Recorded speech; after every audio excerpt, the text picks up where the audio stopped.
This is Sunrise on News Radio 880 KCMX.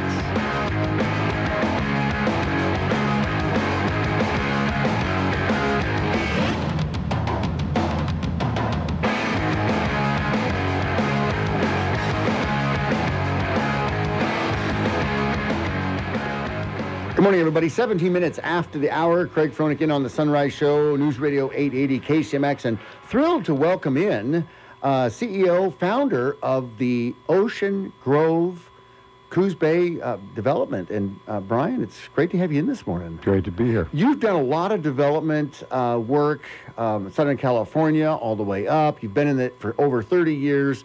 And this project, this international port of Coos Bay, this is a great big project. You've got development of some 500, is it condominiums? It's actually 633 multifamily. Wow, it's a planned unit development with single-family, multifamily, attached, detached product.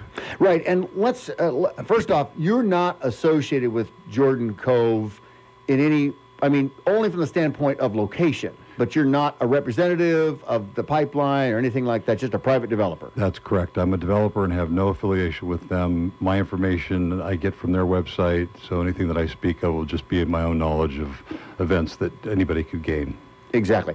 Website for Brian and his group, the Ocean Grove Development Group, Ocean Grove CB, that stands for Coos Bay, oceangrovecbdevelopment.com. You can go all there and see what they're doing.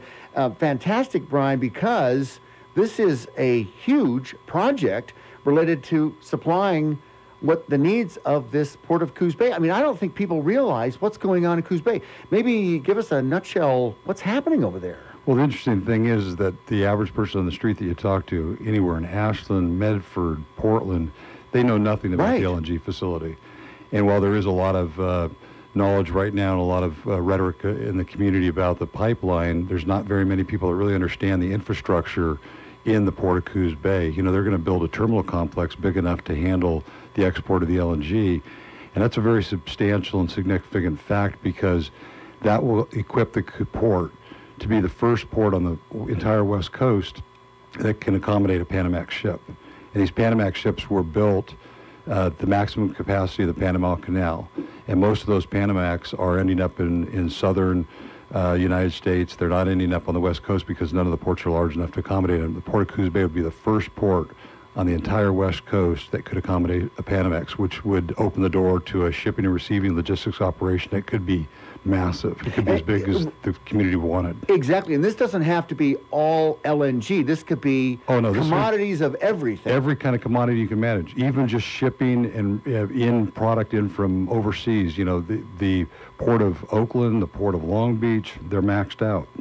You've got stack back time. There's not enough space to build a Panamax port. So if you go to their websites, you'll see that they're looking at building receiving ports 30 miles out to sea. Exactly, right. And then they'll bring those barges in from there, which is, double handling merchandise. It takes more time. It's more costly. Yeah, what's the phrase? I saw that yesterday related to unpacking these larger vessels into smaller vessels out in the open sea and then bringing them in for offloading. Exactly, and that's an expensive proposition because you're handling the product a second time, and there's time involved. And damage.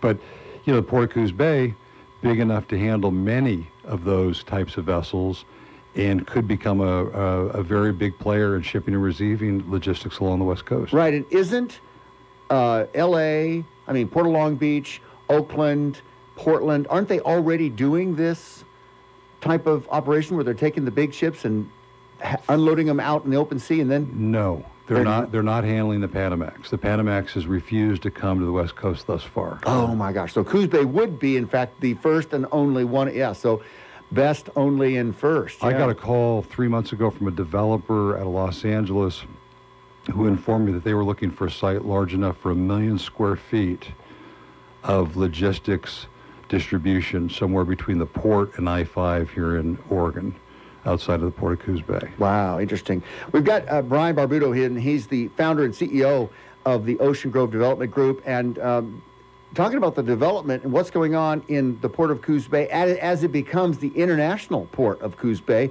And I think anyone that's development and working with commodities knows that we need another port. You hear about nothing but backlog, jammed, delays.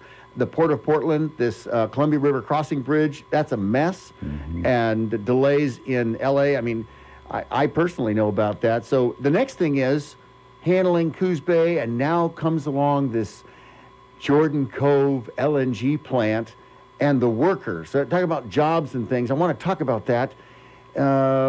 Best numbers, 2,800 jobs that'll come in because of this. People are complaining, these won't be local jobs. They'll be just tradesmen from out of the area. What are you saying about that? My understanding from what I've read is there will be some number of local jobs that are created through the course of construction, but you have to realize that when 2,800 workers come into a community, they provide a lot of opportunity. That's a lot of manpower, yeah. That's a lot of heavy lifting for coffee shops, restaurants, markets, retail, there's a lot of consumption of goods. There's a lot of services that have to be provided for those folks. But there are ancillary jobs that will come as a result of the building of the facility, long-term permanent jobs. And there's a lot of other indirect infrastructure that's coming besides the terminal. building a power plant large enough to handle the power for the LNG facility, but also more power to fuel the grid that would fuel industry that could then locate in the port that right now wouldn't have an opportunity to. So there is multiple opportunities. I mean, massive amounts of opportunities. Yours is just one of them. Yeah, that's correct. There's a lot of folks in the distribution, manufacturing industries in the Northern California section who are looking now at Southern Oregon and considering this as a potential site to relocate and or expand their operations. Wow. We've got Brian Barbuto in. He's the CEO of the Ocean Grove Development Group. We're going to continue. We got to get to the Bloomberg Market Update, but I want to take your calls as well. Phone number 541-772-8255. We're going to comment on this Federal Energy and Regulatory Commission meeting last week and what the environmentalists are saying and whether there's pollution or whether it's good for the economy or whether it's good for Oregon. When we come back, it's the Sunrise Show on News Radio 880 KCMX. Back after this.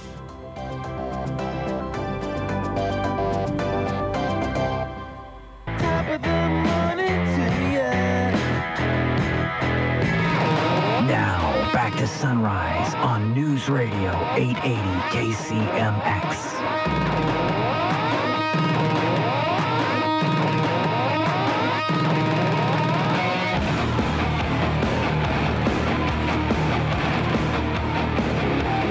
Good morning, everybody.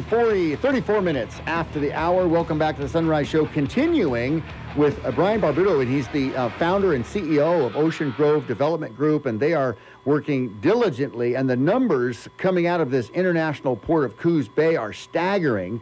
Channel modification, the Jordan Cove Energy Development Project, the Gateway Terminal, and the Coos Bay Rail Line. Brian, these numbers, they're staggering, and it puts the Port of Coos Bay on the international map. It's a really big opportunity for the port to expand its reach in business development. Now, this Federal Energy Regulatory Commission meeting that they had in Jackson County last week, the environmentalists came in. We had Hannah in last week from Rogue Climate, and then we had property owner Bob Barker, Shady Cove. Eminent domain's not really in your bailiwick. I mean, that's a separate issue between landowner and the pipeline. Your development's over on Coos Bay, and we've got a call coming in. Let's see if we can't get that real quick. I was going to ask you about what your feelings were on that commission meeting. Good morning. You're live on the Sunrise Show. Do you have a question for Brian? Morning, Craig. Hey, Dwayne, how are you, sir? I almost wish I was sitting in the studio with you two interesting people. Oh, yeah, no kidding. We got it going on this morning. What's your idea? Well, let me say first, due to work, recreation, and hunting, I'm very familiar with the geography of this whole situation with his development, the pipeline possibility, the station, and that kind of thing, all the way from Coos Bay to Malin. And I'd like to ask first, number one, would his development would the port development go ahead without the pipeline project? Secondly, if the pipeline project were to come into fruition, why can't we use the right-of-ways that some of the properties that we already have are under federal jurisdiction and state jurisdiction? In other words, come down Highway 101, use 42 or 38, and come over to I-5. A lot of that right-of-way we already own for a pipeline. Yeah, it's a good question. And I realize he's at arm's length with the pipeline, but the big concern, and hopefully his project would go ahead, hopefully the port expansion project would go ahead with or without the pipeline. Yeah, great project. Great question, especially since the certificate has changed from import LNG to export LNG. Brian, what are your comments on that? I really don't feel that I'm in any position to voice an opinion about that, because that's really not my primary focus, and I'm not really affiliated with LNG or Jordan Cove. Yeah. So I know completely separate, but what happens if the LNG plant doesn't happen, or the pipeline hits a snag and doesn't happen? Then what happens to your development? Well, my development will go forward with or without the Jordan Cove Energy Plant. It'll just be with the Jordan Cove Energy Plant. It's an opportunity to build a project out sooner and to leverage the opportunities in the port that we talked about earlier, so that we can talk to other developers about the possibility of them bringing development projects to the port, which would require housing and power. The power being provided for by Jordan Cove, the housing being provided for by us. Exactly. So it's I would like to ask one other opinion. Okay, go ahead. Even though he's in an arms. Yeah, go ahead, Dwayne. Highway 38, Highway 42, perhaps his development would have a factor in that. But more importantly, if the expanded port were to take place without the pipeline even, and it's just marvelous to think of what could happen to Coos Bay with that large port, what would happen to the access to I-5 with Highway 38 and Highway 42, which are basically two-lane highways, one of them built several years ago, which I happened to travel while it was being constructed, that being 42. Would we need to increase the, what I'm going to say, drivability of those two highways with the ship containers coming in on trucks heading to I-5 and various other locations throughout the Northwest? Interesting. Yeah, good question, Dwayne. Thank you. You bet. I'm out. All right. Brian, what's your track on truck traffic on that highway? I think they've done a lot already, beginning to straighten those pathways out, and there's plans to further straighten them out, and I think that they will accommodate the truck traffic that's coming to bear. If the port were to expand at a much greater rate than it has been, that a highway might be in store. But the rail system, it's a single rail system now, but it has a capacity to go to double rail. And that's a better, more cost-effective transportation system out of the port to utilize the rail, to get the product from rail to distribution centers, and then from there to truck it to its destination. So it's going to be all the above. I mean, they're going to increase as needed. Correct. Yeah, good deal. We're talking to Brian Barbuto, and he's the CEO and founder of Orange Cove. Ocean Grove. Ocean Cove. Gosh. Ocean Grove. I love that page. Ocean Grove Development Group. Ocean Grove CB for Coos Bay. OceanGroveCBDevelopment.com. We got to get to a quick break. Brian, thank you so much. We'll continue. Can you stick around for a few minutes? All right. We'll take more calls as well. 541-772-8255 when we come back. In the international port of Coos Bay, ladies and gentlemen, right in our very own backyard, could be one of the best and most accessed ports on the West Coast. We'll continue on the Sunrise Show here on News Radio 880 KCMX. Now, back to Sunrise on News Radio 880 KCMX. Shout, shout, shout, I'm talking to you, so come on.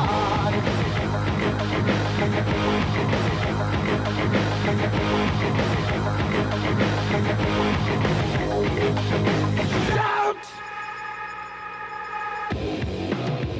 Good morning, everybody. Welcome back. 47 minutes after the hour, finishing up on the Sunrise Show, our last segment. And we're continuing with Brian Barbuto, and just it's been great to have you in, Brian. And interesting, your housing development, 633 multifamily homes, so single, I mean, of all types. That's a lot of housing. 633 homes over there in Coos Bay, irregardless of whether the Jordan Cove power plant and LNG plant goes in. But the port of Coos Bay, great opportunity over there. Yeah, and you have to understand that the 633 homes, it's about a 10-year burn rate without the LNG facility.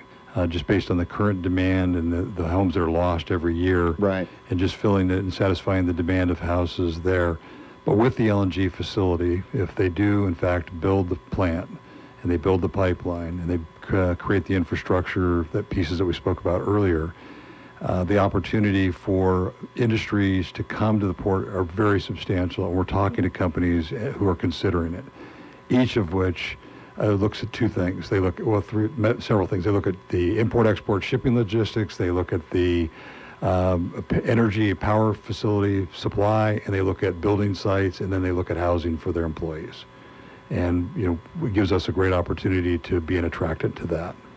Well, if you're just tuning in, we've got Brian Barbuto, and he's the CEO and founder of Ocean Grove Development Group, and they're working on an incredible housing development over at the International Port of Coos Bay, and this LNG plant, that Jordan Cove plant, like you said, it goes from a 10-year, if the plant is not built, if for some reason the certificate is not issued and the pipeline doesn't pop through there, then you're still going to be there regardless because of regular growth. But it goes from 10-year to what if the LNG potentially as short as 2 years. Wow. Could be a 2-year. And we designed the facility so that if, in fact, the construction workers show up for these infrastructure projects like the LNG project and they need a place to live, we can provide that housing to those workers. So that we've taken our 633 homes and further subdivided the interiors of those spaces, creating studios. So we've got basically 2,300 studios. So that if there's a shortage and a supply demand by the actual construction workers during the infrastructure construction process, they could live with us. We could provide their services, and then upon their exodus, take those partitions out, restore them back to single family, and then they would get absorbed into the community by long-term occupancy. Yeah, so they're singles and they've got, kitchenettes or however that would work, and it would be long-term type thing. Yeah, sounds like it would work. And the industry, this is what's interesting, Brian, because the port of Portland, we've been hearing nothing but problems related to the Columbia River crossing and that bridge they want to rebuild over there. It's an absolute nightmare. They're trying to fix that. The union contracts are a mass mess up there. Port of Oakland and Port of Long Beach, same kind of problem. It's congested. The container traffic, nothing but congestion, front to back, side to side. It's nuts. But the Port of Coos Bay doesn't have that. Correct. And so they're taking container ships, a lot of other, timber, right, building products, things like that. Correct. They're smaller ships. With the terminal complex being finished, they would accommodate these larger Panamax ships. And that's a real key factor in the shipping and receiving logistics industry. Yeah, one thing you talked about yesterday that we haven't talked about yet this morning, the proximity, it's 8 hours closer in traffic and travel? To Asia, correct. It's 8 hours closer than the port of Portland. It's 1 day, 24 hours closer than Oakland, and it's a day and a half closer than Long Beach. That is very attractive for shipping agencies. Yeah, very much so, because time is money. Yeah, and then there's obviously not the problem with stack back time. They're not waiting to get into a dock somewhere. They're not out at sea waiting for their turn because, those other ports they are. So the port of Coos Bay, if that were to expand into a shipping and receiving logistics hub, it would just be a fabulous situation for everybody. That's amazing, just from the standpoint that it's 8 hours quicker to get here than Portland, but a whole entire 24-hour time period than Oakland? Than Long Beach. Long Beach, okay. Yeah. Just that in itself, as far as getting products quicker, faster. Now you wonder also on export as well. Yeah, but on the other side of that equation is obviously shipping into the port of Coos Bay. Now you have a greater distance to get the product from the port to the actual storefront Right. than Long Beach would have. So there's a trade-off there. But in terms of the actual shipping time and the economics to the people in that industry, the Port of Coos Bay makes a lot of sense. Wow. You know, Brian, in our last minute or so, related to your development, is there a groundbreak? I mean, when do they folks start, if they go to Port of Coos Bay or they go over there, when can they start to see what you're doing? We expect to be in the construction of the first phase of our project in April. April of 2015? Correct. Yeah. Wow. Okay, that's going to be fantastic. Brian, it's great to have you in this morning. Well, I appreciate the opportunity to be Yeah, here. I'd love to have you come in again as this moves on. I mean, a lot of folks are kind of not knowing what to think with the FERC meeting and environmentalists and the eminent domain piece, but then what the Port of Coos Bay has to offer Oregon in its whole entirety. I would like to be available. If people want to reach me, they can go to my website and they find my email address there. Okay. And I'd be happy to answer questions about my project or other things that we've talked about today. We've posted that on our Facebook page as well this morning, Sunrise on KCMX. But Brian Barbuto, ladies and gentlemen, Ocean Grove CB for Coos Bay, oceangrovecbdevelopment.com. Get to that, and it's a wealth of knowledge. Really fantastic.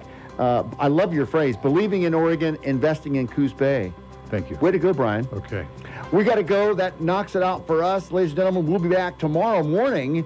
Nikki Jones, Dave Sidden from Wildlife Images. Shoo! Have yourself a great day. Enjoy the sunshine, ladies and gentlemen. Christmas is coming. I hope you take some time and enjoy it and pass on a smile. We'll be back tomorrow morning on The Sunrise Show.